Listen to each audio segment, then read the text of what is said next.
Salam alaikum, bienvenue dans cette nouvelle émission électorale pour les prochaines élections du 25 mai 2014. C'est dans quelques jours et pour ce faire, j'ai le plaisir de recevoir deux candidats du parti PTP-PVDA, M. Benjamin Pestio et M. Mourad El Hassouni. Mourad, Benjamin, bonsoir. Bonsoir. Alors, je vais commencer par Benjamin Pestio parce que, tout simplement, vous êtes le président du PTB en région de Bruxelles-Capitale. Alors, PTB-PVDA, qu'est-ce que ça veut dire, Benjamin? Ça veut dire Parti du travail de Belgique, Partij van de Arbeid van België. Donc, on est un parti bilingue, une seule équipe, un peu comme les Diables Rouges. On est une équipe dans laquelle il y a des francophones et des néerlandophones. Ce n'est pas comme le MR en parti francophone et l'Open VLD du côté flamand? Non, tous les grands partis en Belgique sont divisés en deux. Il y a deux partis, un parti néerlandophone, un parti francophone. Ici au PTB, on est une seule équipe, un seul parti. Très bien. Mourad El Hassouni, donc vous êtes 9e sur la liste pour Bruxelles. Alors pourquoi vous vous présentez sur une liste PTB? Pourquoi? Donc ça fait, je suis acteur humanitaire depuis quelques années. J'ai pu constater que sur le terrain, que la précarité ne fait qu'augmenter. Donc j'aide les SDF, j'aide les réfugiés afghans, j'aide aussi les orphelins et les enfants de la rue au Maroc. Et sur le terrain ici en Belgique, j'ai pu constater que les seuls qui sont constamment dans les piquets de grève, dans les manifestations, c'était les PTB. Et c'était les seuls qui luttaient vraiment contre la pauvreté. Donc voilà. Benjamin, un peu la même question. Je pense que vous êtes plutôt entre guillemets professionnel de la politique, contrairement à Mourad. Donc peut-être que vous avez un autre point de vue concernant votre propre engagement. Mais moi, mon engagement, il a commencé très tôt, dans les années 90, dans la lutte contre le racisme, en fait, et pour les droits égaux. Il y avait la montée des partis d'extrême droite à l'époque, et je me suis engagé dans une pétition qui avait pour but d'accorder la nationalité belge à tout le monde qui vit légalement en Belgique depuis 5 ans. Et grâce à cette pétition qui a récolté 1 million de signatures, eh bien, il y a eu un assouplissement des règles d'obtention de la nationalité. Ça a été le début de mon engagement. J'ai grandi à Molenbeek et c'est pour ça que j'ai tout de suite été sensibilisé sur la question des luttes contre les discriminations, la lutte contre le racisme. Alors, vous nous expliquez tout à l'heure, PTB, Parti du Travail, c'est un parti de gauche. Qu'est-ce qui vous différencie des autres partis de gauche en Belgique? Quelle est la spécificité du PTB, PVDA?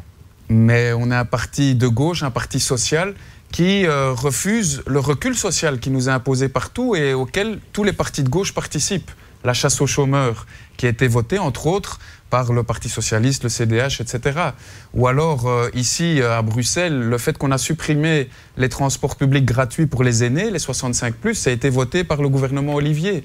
Et donc, on refuse la logique d'austérité. On trouve qu'il n'y a jamais eu autant de richesses, mais les gens ne voient pas la couleur de cette richesse. On trouve que les richesses produites doivent revenir aux gens par une politique plus sociale. Mourad, vous vous présentez, vous me disiez tout à l'heure en préparant cette émission que vous avez adhéré au PTP depuis 3 mois. Ouais. Pourquoi pas un autre parti de gauche pour rester dans la même thématique? Donc ça fait, j'aurais pu être dans un autre parti, mais après des années sur le terrain, j'ai constaté que les partis traditionnels dits de gauche, les grands partis, avaient un double discours entre les paroles et les actes. Ça ne reflétait pas. Donc j'ai pris le temps de bien comparer depuis des années, à participer à énormément de manifestations et j'ai pu constater que le seul parti qui pouvait représenter ma volonté de lutter contre la pauvreté, c'était le PTB. Vous le savez comme moi, peut-être que beaucoup de personnes issues de la communauté marocaine, puisque vous en êtes issus vous-même aussi, votent pour ces partis traditionnels. Est-ce que, je ne sais pas, vous entendez, en faisant votre propre campagne électorale, que aujourd'hui, peut-être que ces mêmes personnes se tournent vers le PTB? Je pense qu'aujourd'hui, il y a un ras-le-bol, on le sent quand on est sur les marchés, que les citoyens, ça fait plus de 25 ans qu'on a les mêmes au gouvernement, et qu'il y a de plus en plus de précarité, de pauvreté, de discrimination. Et c'est vrai qu'aujourd'hui, sur la liste PTB, le fait d'aller sur le terrain, de faire connaître le PTB, et pas mal de personnes me connaissent par rapport à mon engagement humanitaire et sur le terrain. Donc, ils soutiennent, et ils comprennent vraiment cet engagement. On verra bien. Un engagement très particulier d'un jeune. Vous, je ne sais pas dans le contact que vous avez avec les citoyens de manière générale à Bruxelles, quelles sont les questions, ou bien quand les gens vous interpellent, qu'est-ce qu'ils attendent le plus et tout de suite peut-être des politiques? Première chose qui revient très régulièrement, les loyers sont trop chers à Bruxelles. Ils ne cessent d'augmenter et face à ça, eh bien, le nombre de loyers disponibles, le nombre de logements sociaux disponibles a diminué de plus de 700 unités ces 10 dernières années. Les besoins explosent d'un côté, les besoins sociaux explosent et ce qu'on offre diminue. Ce qu'on propose avec le PTB et comment on veut répondre aux besoins des gens, c'est deux choses, c'est construire du logement social de qualité et encadrer les loyers, bloquer les loyers comme on le fait dans certaines villes en France où les loyers explosent trop fort. Je vois ici sur votre brochure que vous voulez créer 50 000 logements sociaux. Tout à fait. Comment vous comptez réaliser ça avec le peu, presque pas de moyens que la région dispose? Mais investir dans le logement, comme je le dis, c'est un investissement. Donc la région va devoir construire, tous les plans le disent, dans les 10 ans à venir, entre 50 000, 60 000, 70 000 nouveaux logements. La véritable question qui va se poser, c'est est-ce que c'est le privé qui va le construire pour quelques personnes fortunées ou est-ce que c'est le public qui va le construire pour faire diminuer les loyers, pour avoir du logement social de qualité, comme ça se fait à Vienne. À Vienne, on construit 6 500 logements publics chaque année. Les loyers sont moins chers et il y a du logement pour tout le monde. Mais peut-être qu'ils ont plus de moyens que nous, non? Non, parce que comme il y a beaucoup de logements... Où est-ce qu'on peut aller chercher ces nouveaux moyens? Où est-ce qu'on peut aller trouver de l'argent frais pour investir dans nos quartiers? Eh bien, maintenant, on va laisser tous ces moyens au privé. Pourquoi le privé investit? Parce qu'il veut le faire pour que ça rapporte. Et là, on va donner les profits au privé et on va laisser les pertes au public. Nous, on trouve que le public doit s'occuper de ce qu'il peut rapporter et aussi de ce qui coûte quand c'est pour des personnes plus pauvres. C'est comme ça que ça se passe à Vienne. Ça ne coûte pas. Ça s'autofinance parce qu'il y a du logement pour tout le monde. Ceux qui ont un peu plus de loyer, de revenus, payent un loyer un peu plus cher, ceux qui ont un peu moins. Et tout ça s'autofinance. Et à la fin, ce n'est pas un coût, c'est un investissement. Mourad El Hassouni, comme vous le savez très bien, vous-même vous définissez comme un acteur humanitaire associatif. Vous fréquentez les jeunes, vous êtes sur le terrain dans des quartiers, entre guillemets, défavorisés, marginalisés ici à Bruxelles. Il y a de la pauvreté, il y a des gens qui sont exclus ou qui se sentent exclus du moins dans cette société. Quelle réponse apporte le PTB pour lutter contre la pauvreté, par exemple? Donc, il faut savoir, pour lutter, il y a plusieurs volets. Je pense par rapport aux jeunes, on va commencer dans l'enseignement. Il faut déjà qu'il y ait un enseignement bilingue, parce qu'aujourd'hui, 9 offres d'emploi sur 10, on demande qu'on soit bilingue. Donc, à partir de là, il faut un enseignement bilingue avec un tronc commun, comme en Finlande, jusqu'à 16 ans, donner des cours généraux et techniques. Donc vous misez sur la formation. D'abord, d'un côté, la formation. Et puis d'un autre côté, il faut aussi des vrais emplois, parce qu'aujourd'hui, on donne des stages pour les jeunes, et c'est des stages sous-rémunérés, et c'est des stages qui sont précaires, quand on sait que le patron va payer 1,3 € de l'heure, alors que l'ONEM va payer derrière 698 €. Donc, tout ce modèle-là est fait pour casser un peu nos acquis sociaux et nos salaires. Donc il y a cet aspect-là, et puis il y a la chasse aux chômeurs, alors qu'il faut savoir qu'à Bruxelles, il y a une offre d'emploi pour 48 demandeurs d'emploi. Donc aujourd'hui, le service public dit qu'il faut activer les chômeurs, mais il faudrait plutôt activer l'emploi, parce que s'il y a 47 personnes ne vont pas trouver d'emploi. Donc là, il faut vraiment aller de l'avant. Et ces jeunes, on sent aussi qu'il y a une discrimination. On le sent en discutant avec eux, que les filles qui portent les foulards n'arrivent pas à trouver du boulot parce qu'ils sont discriminés. Un exemple, on peut prendre Actiris, service public, qui a changé son règlement et a interdit le port de signes ostentatoires. Il y a eu des femmes qui ont été licenciées, qui travaillent depuis des dizaines d'années. Donc ça, c'est l'exemple du service public, des politiques comme le PS, CDH, Écolo, qui, au lieu de favoriser le multiculturalisme, ils excluent et ils discriminent. Voilà ce double discours que je peux Benjamin Pestio, je rappelle, vous êtes tête de liste du PTB à la Chambre pour Bruxelles. Vous m'avez dit en début de cette émission que vous avez commencé votre engagement politique en luttant contre les discriminations. Pour rebondir par rapport à ce que vient de dire Mourad, la lutte contre les discriminations fait vraiment partie du projet politique du PTB? C'est quelque chose de très important pour nous. On pense que les gens, les travailleurs, ils seront plus unis s'il n'y a pas de discrimination. Et les discriminations, ça sert à nous diviser. Quand on est divisé, on est affaibli. Et quand on est affaibli, on sait moins défendre nos propres droits. droit. On est en train de se disputer les uns entre les autres, regarder dans l'assiette du voisin, alors que les vrais profiteurs de cette société, les grandes multinationales qui ne payent presque pas d'impôts, les millionnaires qui ne payent aucune taxe, pendant que nous, on en paye beaucoup, eux sont épargnés. Et c'est à cause de ça qu'on connaît une pauvreté immense. C'est parce que les riches sont toujours plus riches et les pauvres sont toujours plus pauvres. Alors certains disent, vos adversaires surtout, que vous tenez un discours un peu radical. Ou bien que vous êtes de bons rêveurs, parce que c'est bien, vous avez de bons souhaits, il faut trouver de l'emploi, il faut, mais on vous reproche que peut-être que vous n'êtes pas trop réaliste, parce que pour réaliser tout ça, il faut un budget, il faut des moyens, ce que la Belgique n'a pas, hein, Benjamin. Mais donc, faut être réaliste, non? Ce qu'on pense, on est tout à fait réaliste. Ce qui n'est pas réaliste, c'est de penser qu'on va continuer dans la situation sociale dans laquelle on est, avec autant de pauvreté, autant de misère, autant de gens, autant de jeunes sans emploi. Ça, c'est irréaliste. C'est une bombe sociale dans nos quartiers.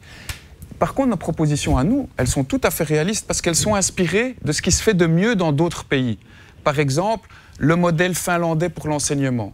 Par exemple, pour les logements, ce qui se fait à Vienne.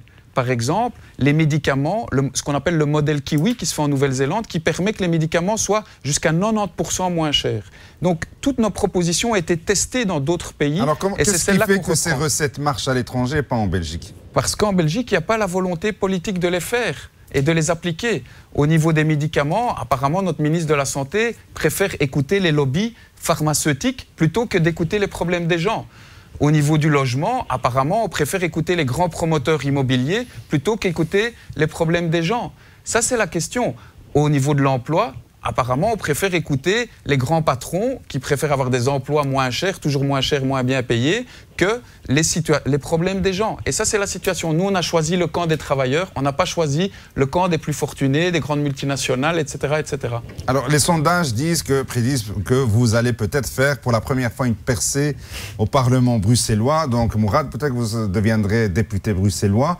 Mais dans tout cela, vous serez amené à peut-être travailler avec d'autres partis. Avec votre discours, vos principes, comment vous allez les concilier avec ce qui existe déjà sur le marché politique? Benjamin, un dernier mot avant que je passe. Mais nous, on pense que d'abord, on veut concilier un projet politique avec la population. Parce qu'on pense que la population doit redevenir acteur. Au mois de mars, on a organisé une grande marche pour un plan d'urgence sociale. Et on veut continuer à mobiliser la population pour faire pression. Parce que dans l'histoire sociale de notre pays, c'est quand la population s'est mobilisée qu'on a pu obtenir des changements. Et on veut que la population redevienne acteur de changement et pas comme la politique actuelle où elle démobilise les gens, elle les laisse chez elle et casse toute ambition sociale qu'il peut avoir dans la population. Et une autre chose qui est très importante qu'on veut faire pour travailler autrement, travailler avec les gens, c'est rendre confiance dans la politique. Et comment on rend confiance dans la politique? C'est que les politiciens, les élus, vivent comme les gens, avec un salaire moyen d'ouvrier. Et nous, nos élus, ils s'engagent à vivre avec un salaire moyen d'ouvrier et pas avec les 6 000 à 10 000 euros que les élus actuels vivent. Mourad El Hassouni, donc vous êtes un jeune en politique, on peut dire, on peut appeler les choses comme ça. Les jeunes bruxellois, de toute origine, est-ce qu'ils s'intéressent aujourd'hui à la politique ou bien ils sont, je ne sais pas? Non, ils ne s'intéressent plus trop à la politique. Pourquoi? Parce qu'il y a des grosses déceptions. Quand les jeunes ils vont à l'école, ils constatent qu'il y a des écoles ghetto riches, il y a des écoles ghetto pauvres. Et ils voient aussi que la grande... Mais il y a le décret inscription qui voulait peut-être remédier à ça et rendre les écoles plus égalitaires, non? Le décret inscription ne va pas rendre les écoles plus inégalitaires. Il faut investir dans l'enseignement pour le rendre plus inégalitaire et trouver un modèle comme le modèle finlandais. Mais il faut aussi savoir, moi je voudrais revenir aussi sur les richesses, que Bruxelles c'est la 3e ville la plus riche d'Europe et que l'année passée il y a eu 5 700 nouveaux millionnaires. Et à côté de ça, on nous dit qu'il n'y a pas les moyens. Aujourd'hui, par exemple, une taxe des millionnaires qui rapporterait 8 milliards permettrait de réaliser pas mal de projets. Donc aujourd'hui, on a un choix. Est-ce qu'on va continuer à saigner les citoyens et les salariés? Ça, c'est une option, mais ce n'est pas la nôtre. Ou est-ce qu'on va aller chez les 3% les plus riches et les taxer de 1%? Vos adversaires diront peut-être que cette taxe ferait fuir ces millionnaires et ces riches et appauvrirait Bruxelles. Je pense que 1% sur leur fortune, ils vont vraiment pas fuir. Et comme Victor Hugo le disait, c'est de l'enfer des pauvres qu'on fait le paradis des riches. Benjamin. Ça, c'est la réalité. Mais Mourad a tout à fait raison. Donc, En France, là où il y a un impôt sur la fortune, une taxe des millionnaires, il y a très peu de fuites de ces riches. Et maintenant, de toute façon, ces riches, ils sont en Belgique, mais comme ils ne payent aucune taxe sur leur fortune, c'est un paradis fiscal pour les riches et pour les multinationales et pour les grosses fortunes. Eh bien, on ne voit pas la couleur de cette richesse. Donc maintenant, il est temps d'activer les richesses. Et où se trouvent ces richesses? C'est chez ces millionnaires-là. Et un exemple, Albert Frère, c'est un multimillionnaire. Il paye moins d'impôts que sa femme de ménage, alors qu'il a fait un bénéfice de 3 milliards d'euros. Est-ce que c'est cette société dans laquelle on veut se diriger ou on veut une redistribution des richesses? Alors justement, qu'est-ce qu'on peut faire pour redynamiser Bruxelles, puisque vous êtes deux candidats sur Bruxelles, un à la Chambre et l'autre à la région? Redynamiser Bruxelles, à mon sens, c'est d'abord rendre confiance qu'on peut changer les choses dans la population. Parce que maintenant, cette confiance n'est plus là. Et on veut rendre cette confiance-là en se mobilisant, en s'organisant, en organisant une pression, etc. Et puis, redynamiser Bruxelles, c'est tout notre plan social, notre plan pour un avenir social, pour des logements, pour du travail, pour un enseignement accessible à tous et aussi une société sans discrimination. Mourad, tout à l'heure, vous avez parlé de la multiculturalité, Bruxelles multiculturelle. En tout cas, c'est votre projet pour la région. La place de ces différentes communautés dans Bruxelles, est-ce que vous pensez qu'ils ont une place qui leur convient? Ils ont une place, mais il faut leur donner cette place. Aujourd'hui, cette place, on ne la donne pas. Cette année, on fête les 50 ans d'immigration. Pour moi, c'est un devoir de mémoire, mais c'est 50 ans de discrimination. Parce qu'aujourd'hui, on peut constater que les discriminations ne font qu'augmenter. Quelles sont les nouvelles formes de discrimination, par exemple? Il y a aujourd'hui, clairement, on s'attaque aux femmes et aux filles qui portent le foulard. Aujourd'hui, ça, c'est l'étendard de la discrimination. Pourquoi, selon vous? Pourquoi? Parce que l'islam continue à faire peur. Parce qu'après 40 ans de reconnaissance de l'islam en Belgique, on continue toujours à le suspecter. On suspecte et c'est une volonté politique. Il faut savoir que quand on divise, on règne mieux. Et puis après, on essaie de faire passer un courant, on essaie de faire passer une certaine politique. Mais cette politique-là ne reflète pas toujours la réalité des quartiers. Une personne qui est née ici, qui a grandi et qui a envie de porter son foulard, c'est un droit. Il ne faut pas la juger sur le morceau de tissu qu'elle a sur la tête, mais ce qu'elle a dans la tête. Et je pense qu'aujourd'hui, nous, ce qu'on veut, c'est rapprocher. J'avais organisé la journée mondiale du foulard, j'ai collaboré avec une amie. Et cette journée-là, ce n'était pas la promotion du port du foulard, et c'est justement favoriser le vivre ensemble. C'est ça qui est important, c'est se respecter avec nos différences. Et c'est ça qu'on veut. Et pour respecter ces différences, il faut accepter l'autre comme il est. Et ça nous rend plus forts face à une élite qui veut nous diviser. Benjamin Pestiou, quelles sont les priorités du PTB pour la prochaine législature? Mais les priorités, c'est clairement la lutte contre la pauvreté. Ça, c'est la première chose. Relever les allocations au-dessus du seuil de pauvreté. La deuxième priorité, comme je l'ai déjà expliqué longuement, c'est le logement. La troisième priorité, c'est l'enseignement et en particulier développer ici à Bruxelles un enseignement bilingue. Il faut savoir qu'en Wallonie, il y a 300 écoles en immersion. C'est-à-dire? C'est des écoles bilingues, avec des classes bilingues, on peut apprendre le néerlandais. À Bruxelles, il n'y en a que 13. Dans une région bilingue? Dans une région bilingue, c'est totalement fou. Il y a un manque de volonté politique, il est clair qu'il y a un manque de volonté politique pour véritablement développer... Pour vous, ce n'est pas un manque de moyens, c'est plutôt un manque de volonté politique. Pourquoi en Wallonie, on est capable de faire 300 écoles en immersion et à Bruxelles uniquement 13? C'est deux régions différentes, la Wallonie est plus grande que Bruxelles, non? Mais justement, on devrait quand même, dans une région bilingue comme Bruxelles, pouvoir faire plus d'écoles bilingues. Benjamin Pestiou, je vais vous demander de vous adresser peut-être à nos téléspectateurs qui vous regardent ce soir et de les convaincre en 2 phrases de voter pour vous. Vous êtes tête de liste. Je vais vous laisser rappeler votre liste et votre place sur cette liste. Je suis tête de liste à la Chambre pour la liste numéro 18, la liste PTB-PVDA-GO. Et je pense en 2 phrases que si on veut des politiques et des élus qui sont proches des gens, qui vivent comme les gens, qui vivent avec un salaire moyen de travailleurs, pas des élus qui piochent, qui sont là par arrivisme, pour avoir 6 000, 10 000 euros par mois, des gens qui sont préoccupés, des élus qui sont préoccupés par les problèmes des gens, qui vivent avec les gens, parmi les gens, dans les quartiers, il faut voter PTB, PVDA-GO. Mourad El Hassouni, même exercice? Donc, je suis 9e à la région, El Hassouni Mourad, sur les 18 PTB, PVDA-GO. Donc, ça fait 25 ans qu'on a les mêmes au gouvernement. Avec quel résultat? L'augmentation des discriminations, l'augmentation de la pauvreté, l'augmentation des violences policières. la précarité, l'exclusion des chômeurs. Donc aujourd'hui, tous les indicateurs sont au rouge. Il faut donner un signal fort le 25 mai en votant sur la liste 18, PTB, PVD à go. Et comme disait Gandhi, soyez le changement que vous voulez voir dans le monde. Eh bien, je vous souhaite bonne chance. Quant à moi, أقول لكم إلى اللقاء. وأظن هذه الحلقة الأخيرة ديال هذا البرنامج السياسي. أتمنى نتلاقاكم فرصة أخرى. إلى ذلك الحين, je vous dis au revoir, مع السلامة.